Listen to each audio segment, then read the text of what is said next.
अच्छा, यहाँ पर मैं आपको कह रहा था कि मॉडिफायर को किस तरीके से यूज़ करते हैं। मॉडिफायर मैंने पहले भी यूज़ करने का तरीका बताया है, लेकिन शायद कहीं ना कहीं कुछ मिस हो गया है मेरी तरफ से, जिसकी वजह से आपको समझ में नहीं आई है। तो मैं एक बार फिर से बता देता हूँ कि क्या क्या चीज़ें हमें किस तरीके से और किस सीक्वेंस में हमने यूज़ करनी है, क्योंकि सीक्वेंस मोस्ट इंपॉर्टेंट है। तो यहाँ पर मैंने न्यू किया हुआ है, डेटा डिलीट कर रहा हूँ। यहाँ पर सिंपली एक सिलेंडर मैंने फाइल ली हुई है।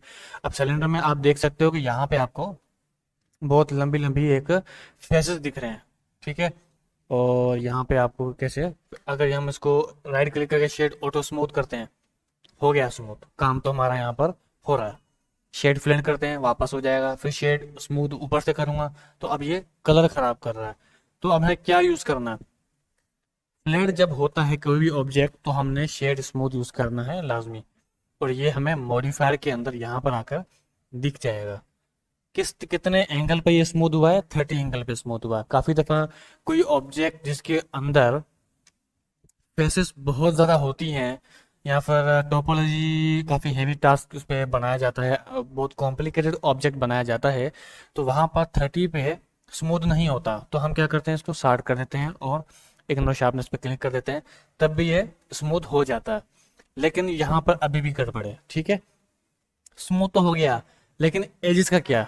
अब यहाँ पर आप एज देखो, इसकी एज पे अभी भी फील आ रही है कि यहाँ पर एक फेस है, ये प्रॉपर राउंड नहीं है, ठीक है। आप अगर मैं इसको यहाँ पर दिखाऊं, आप फील करो इस चीज को, क्योंकि बहुत बारीकी वाली चीज है। यहाँ से लेकर यहाँ तक ये प्रॉपर राउंड नहीं आ रहा। यहाँ पर ऐसे देखो, ये सीधा आ रहा है, फिर यहाँ से ये देखो, यहाँ से देखो ये मुड़ रहा है, फिर यहाँ पर हल्का सा बेंड हो रहा है, बेंड होते होते होते, लेकिन ये सीधा सीधा सा होके आ रहा है। अब ये गलत है, ठीक है। तो इसको कैसे सेट करें, इसको हम सेट करते हैं यहाँ पे एड मॉडिफायर पे आके, यहाँ पर सर्च करो सब divide surface, sub division surface. इस पे जब आप क्लिक करते हो तो आपके पास देखो इस तरीके से हो जाएगा। वजह क्योंकि ये हमने गलत तरीके से किया है, मैं बता रहा हूँ, ठीक है। जब आप इसके ऊपर आते हो तो यहाँ पर लेवल व्यू पोर्ट आपने 2 करने हैं, और यहाँ पर भी आपने 2 करने हैं, और इसको करना है नीचे, इधर नीचे लेके आना है। और ये करने से पहले आपको यहाँ पर BAV बेवल ये लेके आना है, और बेवल को यहाँ पर सेगमेंट आपने यहाँ पे 12 रखने हैं, और ये सेम टू सेम रहना है। और ये जो बेवल है इसको इस वाले पॉइंट के साथ सिलेक्ट करके क्लिक होल्ड करना है, यहाँ पर इसको खींच के आपने ऊपर लेके आना है। अब देखो ये सेट हो रहा है, ठीक है। सबसे पहले बेवल, उसके बाद सब डिवीजन, उसके बाद स्मूथ बाय एंगल, ये आपने रखना है इस तरीके से। अब यहाँ पर एज देखो बहुत ज्यादा, मतलब राउंड हो गया ना, मैं इतना ज्यादा राउंड नहीं चाहता। तो इसके लिए आपको क्या करना है, या तो सेगमेंट कम कर दो, तो सेगमेंट कम कर रहे हैं तो खराब हो रहा है, तो इसको 12 पे ही रखो। आपने ये अमाउंट जो है और कम करना है। अभी देखो 0.1 बाय डिफॉल्ट होता है, हमने 0.01 करना है, ये देखो। अभी इसको आप ऊपर से देखोगे, ये प्रॉपर तरीके से राउंड मिलेगा आपको, प्रॉपर तरीके से, ये देखो। अब ये है तो बहुत छोटी सी चीज, लेकिन ये बहुत ज्यादा काम आती है जब हम फिजिक्स अप्लाई करते हैं यहाँ पर, क्लोथिंग के लिए, रिजिड बॉडी के लिए, सॉफ्ट बॉडी के लिए। क्योंकि अगर आप इन चीजों पर फोकस नहीं करोगे, आपका कोई भी मॉडल साफ नहीं बनेगा, और जब मॉडल साफ बनेगा ही नहीं तो जाहिर सी बात है रेंडर में भी वो बहुत ही बुरा नजर आएगा। शेप अच्छी होना जरूरी है बहुत ज्यादा, ठीक है। अब ये थी बेसिक, आप क्या बोलते हैं, मॉडिफायर।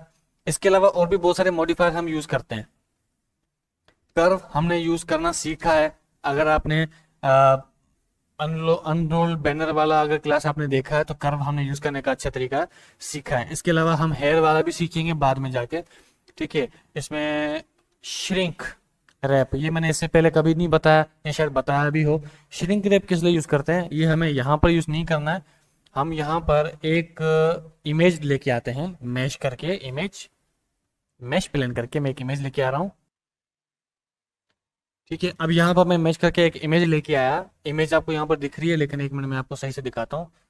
हाँ, ये रही इमेज, और इसको मैं दिखाता हूँ इस तरीके से। इसको सबसे पहले सेट करना पड़ेगा, तो मैं इसको सेट कर लेता हूँ 90 डिग्री। हाँ, 90 डिग्री। उसका साइज थोड़ा छोटा कर देते हैं।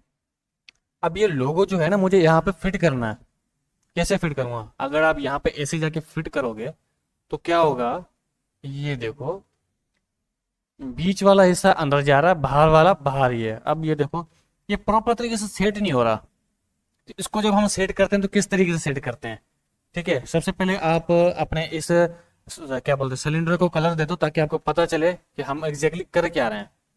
तो यहाँ पर मैं ऐसे कलर दे रहा हूँ इसको, ठीक है। एक सेकंड, शायद नज़र नहीं आ रहा अच्छे से, मैं एक मिनट इसको और ज़रा अच्छे से करता हूँ, ठीक है। अब यहाँ पर देख सकते हो कि मैंने इसको कलर दे दिया है ताकि आपको सही से समझ में आए। अब यहाँ पर देखो, ये सही से फिट नहीं हो रहा ना।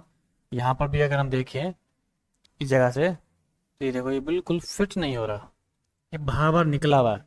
अब इसको प्रॉपर तरीके से फिट करना है, तो प्रॉपर तरीके से फिट करने के लिए इसी लोगो की फाइल के ऊपर, याद रहे लोगो सिलेंडर के ऊपर नहीं, लोगो के ऊपर मैं जाऊँगा, श्रिंक रैप, और यहाँ पर जो टारगेट है इसका जो ड्रॉप डाउन है, सॉरी ड्रॉप डाउन बोल रहा हूँ, ये आई ड्रॉपर है, इस पर क्लिक करना है और इस पर आपने शेक कर लेना है ये सिलेंडर।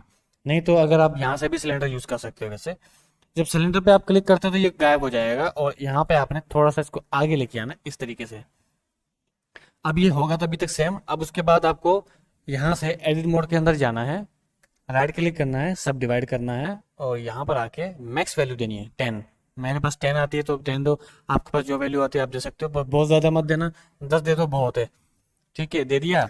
अब इसको वापस ऑब्जेक्ट मोड पे कर दो। अब देखो ये बेंड हो रहा है, गौर से देखो ये बेंड हो रहा है, ठीक है। अब इसकी वैल्यू हमने क्या करनी है, 0.01 करनी है। गौर से देखो, ये थोड़ा सा अभी बाहर उठ रहा है, इसको हम थोड़ा अंदर की तरफ धकेलते हैं। यहाँ से नहीं जा रहा, एक सेकेंड, 0.5, ठीक है, ये बिल्कुल परफेक्ट हो गया। अब देखो ये परफेक्टली कैसे फिट हो गया है, ये देखो पूरा सिलेंडर देखो, सही से दिखा रहा हूँ मैं, ये देखो कैसे बिल्कुल परफेक्टली फिट हुआ है। तो इसका तो ये होती है मॉडिफायर्स। मॉडिफायर का मतलब होता है किसी भी ऑब्जेक्ट को बहुत ही अच्छी शक्ल में करना। अब यहाँ तो वो स्मूथ भी हो सकता है, किसी ऑब्जेक्ट को लगाना भी हो सकता है, इसके अलावा और भी बहुत सारे मॉडिफायर्स हैं जिसका यूज करके हम किसी भी ऑब्जेक्ट को दूसरे ऑब्जेक्ट के साथ लगा सकते हैं, हटा भी सकते हैं, या कोई भी इंटरेस्टिंग चीजें कर सकते हैं। तो आगे चल के हम 3D एनिमेशन में भी ये चीजें सीखेंगे आगे चल के, क्योंकि ये CGI के अंदर इतना ज्यादा काम नहीं होता मॉडिफायर के अंदर जितना 3D एनिमेशन के अंदर काम होता है। तो ये बहुत सारी चीजें हमें सीखनी है। तो ये एक तरीका मैंने बताया कि मॉडिफायर को इस तरीके से इस्तेमाल किया जाता है, तो ये चीजें आपने करनी है। शुक्रिया।